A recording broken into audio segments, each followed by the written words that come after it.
So, yung una kong binili mga loves ko is yung ring. Yan. Super, super cute niya.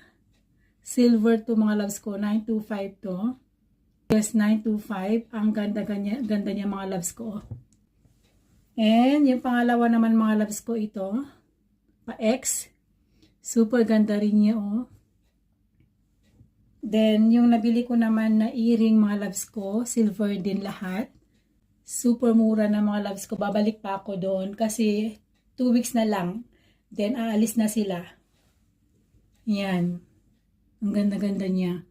Napakamura ng mga loves ko. 50%, 10%, 25%. Then ito naman mga loves ko yung pinakagusto ko. Yan. Hindi ko alam kung ano nakahugid. Yung last letter niya mga loves ko is Glory. And ano din to, silver. Super ganda niya. Yan o. Grabe mga loves ko. Ang ganda-ganda niyo o.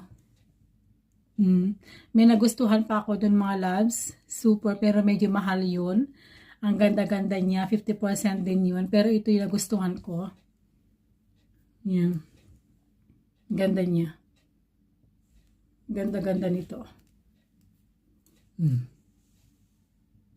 Super ganda niya. Yan. Saka yung earring.